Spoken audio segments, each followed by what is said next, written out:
মন্দিৰলৈ যোৱাৰ কাৰণে বিশেষ সময় নালাগে, কিন্তু মাঘৰ মাহত মন্দিৰলৈ গৈ দেখোন কিবা এটা বেলেগেই ভাল লাগে। তাতে আৰু 1 তাৰিখৰ দিনা গৈ আৰু বেছিয়ে ভাল লাগে, কাৰণ ভকত বৈষ্ণৱৰ সমাগমটো অলপ বেছিয়ে দেখা পোৱা যায় সেইদিনা। মই আহিছোঁ নলবাৰী জাহাৰ ওচৰতে থকা শ্ৰী শ্ৰী মহাপ্ৰভু বাৰগোপাল থানলৈ বুলি। আহিয়ে প্ৰথমতে লৈ লৈছোঁ চাকি বন্তিখিনি। আৰু মন্দিৰভাগ সঁচাই ইমান ধুনীয়াকৈ সজাই পৰাই তুলিছে, কি ক'ম মানে আপোনালোকক ভালকৈ দেখুৱাব পৰা নাই কাৰণ মোৰ কেমেৰা বেয়া। তথাপিও আপোনালোকে যদি মোক নিজৰ ভনী বুলি ভাবি কিনে মোৰ ভিডিঅ'বোৰত মৰম দিয়ে, ভৱিষ্যতে আপোনালোকৰ আশীৰ্বাদত মই এটি ভাল কেমেৰা থকা মোবাইল ল'ব পাৰিম নে কি কয়?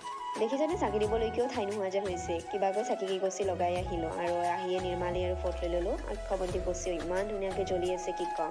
আৰু মহাপ্ৰভুৰ ওচৰত প্ৰণিপাত জনালোঁ, আপোনালোকৰ দেহ মন সুস্থ ৰাখক আৰু দাদাকো ভালে ৰাখক য'তেই ৰাখিছে ভগৱানে। আৰু তাৰপিছত আহিলোঁ আমি খিচিৰি খাবলৈ, আৰু এই খিচিৰিখিনি ইমান বেছি সোৱাদ হৈছে আপোনালোকক মানে ক'ব ভাষা নাই।